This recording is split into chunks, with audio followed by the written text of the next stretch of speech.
દર્શક મિત્રોને દશામાના રામ રામ, જય માતાજી। દશામાં સૌનું ભલું કરે, સૌની મનોકામના પૂર્ણ કરે એવા દશામાના આશીર્વાદ મળે સૌને।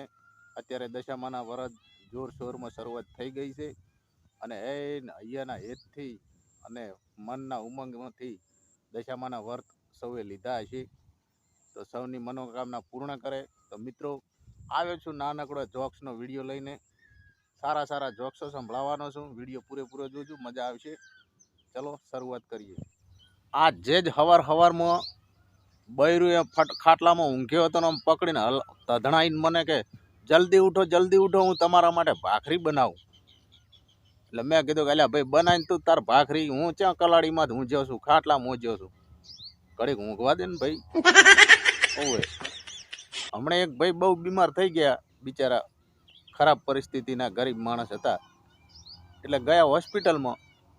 એટલે ડૉક્ટર સાહેબ કે એમને કે બોલો તમે મારી દવાથી એકદમ સાજા થઈ જશો તો ઈ કહો કે મને શું ઇનામ આપશો। એટલે પેલો બિચારો કંગાલ માણસ હતો, પરિસ્થિતિનો થોડોક વીક હતો, એટલે કે સાહેબ સ્મશાનની અંદર સૌ લોકોનો મૃત્યુ થાય એમના લાકડા ગોઠવવાનું કામ કરું છું, એવું હશે તમારે ફ્રીમાં ગોઠવીને આપીશ, આ ઇનામ। મિત્રો આવનારા સમયની અંદર એવા અઘરા પ્રશ્નો આવશે આ ભણવામાં, છોકરાને ગણિતની અંદર વાત ના પૂછો। હા, એમાં ગણિતની અંદર તો એવા પ્રશ્નો આવશે પરીક્ષામાં કે જો 7 GB નેટની સ્પીડ પ્રતિ સેકન્ડ 5 GB હોય તો 1 મહિનાનું નેટ રિચાર્જ કરાવવા માટે કેટલા વીઘા જમીન વેચવી પડે? હા, શું બહુ મોંઘું થઈ ગયું હો રિચાર્જ, અને આવનારા સમયમાં આવા હાલ તો થવાના જ। હા, શું જમીન વેચીને લોકોને નેટ કરાવવા પડશે બોલો? હા, અને ઓનલાઈન રહ્યા વગર તો છૂટકો જ નહીં, એવી લત લાગી જઈ છે। મજૂરી કરે પછી તો પૂરું ના પડે। હા, અને તમે જુઓ આ તો ઠીક છે, આપણા જેવા તો એક ફોન કદાચ રાખતા હશે, પણ અમુક ઘરની અંદર 2-3 છોકરા હોય, છોકરાઓની વહુ હોય, બધાની જોડે મોબાઈલ। હવે એક વ્યક્તિનું 350નું રિચાર્જ ગણો મહિનાનું, 7 થી 8 જણા ઘરની અંદર હોય, તમે હિસાબ કરો કેટલા રૂપિયા થાય। હા, એટલે આવું થવાનું, એક વીઘો રાશીને બેઠા હશે ને કંઢિયાની જી। હા, આ સ્કૂલ ઉપરથી, પરીક્ષા ઉપરથી એક બીજો મસ્ત જોક્સ યાદ આવ્યો, કહી દઉં। સ્કૂલની અંદર હમણાં શિક્ષક છોકરાઓને ભણાવતા હતા, એટલે રિસેસ પડે એટલે છોકરીઓની છેડતી કરે છોકરાઓ, આ 7મા 6ઠા અને 7મા ધોરણના। એટલે છોકરીઓએ શિક્ષકને ફરિયાદ કરી છે, એટલે શિક્ષકે બધા છોકરાઓને ભેગા કરીને કીધું કે જુઓ છોકરાઓ, આજથી સ્કૂલની તમામ છોકરીઓને બેન કહેવાની, હા, કોઈ આડુવાળવું નહીં। એટલે પાછળથી એક ટાલ્યો છોકરો 32 લખણો મારો છે જવાબ આલ્યો કે સાહેબ તમે બધું કોઈ તો ઠીક છે, પણ બધી છોડીને બૂન બનાવશે તો એ બધીના મોમેરા કોણ તમારો બાપ ભરશે? બાપરાને પહોંચ દી અંગૂઠા। હમણાં એક ગામડામાંથી પતિ પત્ની બસની અંદર મુસાફરી કરતા હતા, એટલે બસની બારીમાંથી આમ પત્ની ઘડીક થાય આમ બારે ડૂકાચ્યું કરે અને વળી આમ કરે, વળી બારે ડૂકાચ્યું એમ કરે અને વળી અંદર લઈ લે। પતિ કે હું હકની બેહને ઘડીક થઈને બારી હું હરી તાકે કે કંઈ નહીં, પણ આ ઠેર ઠેર જ્યાં જુઓ ત્યાં જો લખેલું છે મારા બાપાનું નામ ડાયા અરજણ। પેલો કે સોની મોની રે મોંઘી મર, કોક વાપળી જાહે, એ તારું બા ડાયવર્જન લખેલું છે। ઓય કેટલું ભણીને આવ્યા છો? પેલા કે 12 વાગ્યા સુધી ગયા તો પછી પાછા આવતા રહ્યા। હા, હમણાંથી તો મારું ઓળશું મને ખબર નથી પડતી। વોટ્સઅપની અંદર તમે જુઓ તો હવારમાં મારા ફોનની અંદર એટલા બધા સુવિચારોના મેસેજો આવે છે ને, જાણે આખી દુનિયા સુધરી ગઈ હોય ને મારે જ સુધરવાનું બાકી હોય બોલો, આવા સુવિચારો મોકલાઈ જાય। હા, હદ છે યાર। મારી પત્ની મને રોજ કંટાળો લેવડાવે, રોજ કચકચાવે, મને કે મારે પણ એક મોબાઈલ જોઈએ, મારે પણ એક મોબાઈલ જોઈએ। એટલે કાલે મેં તો કંટાળો તો બજારમાં જવાનું થતું હતું એટલે કહી દીધું, હાલ ગાંડી આજ તો તને બોલ, તું કેય મોબાઈલ લઈ આપું, બોલ કયો મોબાઈલ તારે જોઈએ? એટલે મારી ઓળખી મને કે સફરજનમાં એક બટકું ભરેલો હોય ને એવો મોબાઈલ મને લઈ આલો.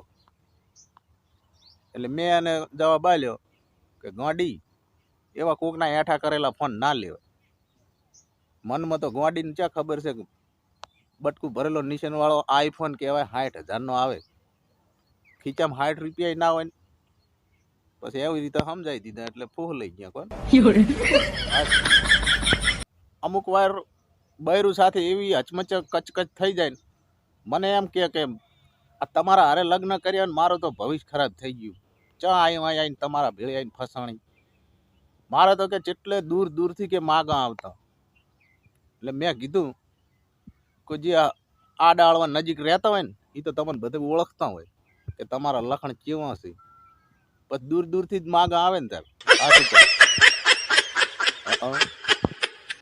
હમણાં એક ગુનેગાર મગજ જતું રહેલું થોડુંક, એટલે કોર્ટની અંદર હાજર કર્યો. જજ સાહેબે કીધું કે સાલા તું આ 5મી વાર કોર્ટમાં હાજર થયો છે, આમ શરમ નહીં આવતી તને?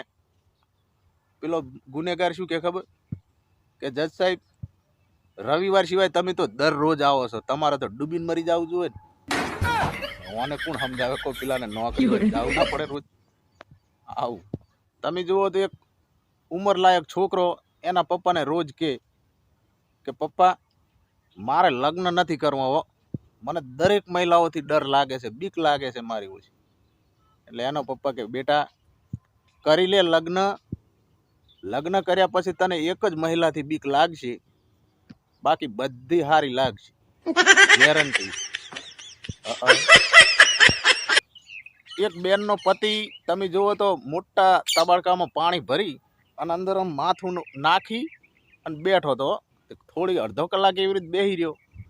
એટલે એની પત્નીએ કંટાળીને કીધું કે આ પાણીમાં માથું ડબોળીને કેમ બેઠા છો? એનો ધણી કે આ મારું ઓળશું આજકાલ મગજ ચાલતું નથી, એટલે ચેક કરું છું પંચર બંચર નથી ને. પરપોટા વાળા કહેજી કે પંચર છે. એની પત્નીને ચક્કર આવી ગયા. બોલો 1 કલાકે ભોનમાં આવી. ચા મળભગતા સાથે ભટકણી મું મગજ ના લે પંચર હોય, પંચર પડે તો ઘોબા ઉપડીએ જાય. હમણાં એક સાવ 4 વર્ષનું બાળક હશે. એટલે એના પપ્પાને કે હે પપ્પા આ ટીવીની અંદર સંતૂર સાબુની એડવર્ટી આવે એમાં દરેક વખતે મમ્મીને કેમ બતાવે છે? આ પપ્પા બધા નિરમા સાબુથી નાહતા હશે, થોડું સમજાવો. એના પપ્પાને ચક્કર આવી ગયા. બોલો હવે એવડા બાળકને શું કે બિચારા. હમણાં એક મહિલાનો ઘરવાળો કે ગાંડી તને આમ બુદ્ધિવાળો પતિ ગમે કે દેખાવડો પતિ ગમે? એની પત્ની કે બેયમાંથી એકેય નહીં હો, મને તો તમે જ ગમો. હવે આમાં હું સમજવું કઈ ખબર પડતી નહીં. બોલો.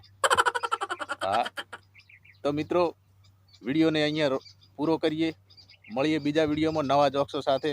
અને આ વિડીયોમાં ભરપૂર આનંદ થયો હોય, મજા આવી હોય, એક લાઈક કરતા જાજો, એટલો સાથ સહકાર આપજો, સપોર્ટ કરજો. ચેનલ સબસ્ક્રાઈબ ના કરી લે કરી દીધું, મજા આવશે. તો મળીએ બીજા વિડીયોમાં નવા જોક્સો સાથે. ત્યાં સુધી રજા આપશો.